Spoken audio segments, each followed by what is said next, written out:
পশুর সারা শরীরে গুটি, কোথাও কোথাও ফোস্কার মতো, বেশিরভাগ সময়ই গায়ে থাকছে জ্বর।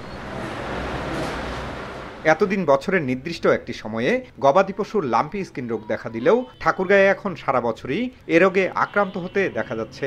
জেলার বেশিরভাগ খামারের সব বয়সী গরুর শরীরে তা ছড়িয়ে পড়ছে।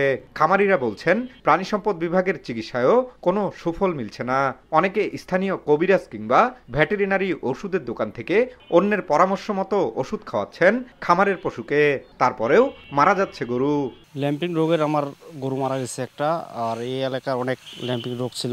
পশু হাসপাতালে গেলে বলছে আমরা যাবো বলতে কেউ আসে না চিকিৎসা দেওয়ার জন্য। কোনো সরকারি এবং কোনো কর্মকর্তা এখানে আসে না, আমরা হাসপাতালে যেও কোনো ব্যবস্থা করতে পারি না। পরামর্শ নিতে গেলে বলে যে গরু অফিসে নিয়ে আসেন। অফিসে কি আর এত দূর সম্ভব গরু নিয়ে যাওয়া?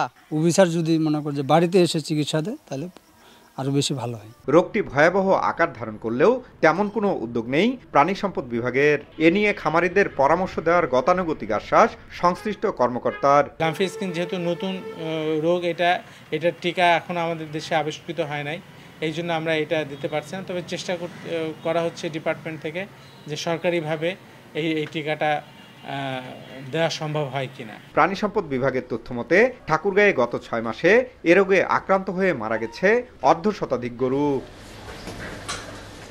জিয়াউর রহমান বকুল, সময় সংবাদ, ঠাকুরগাঁও।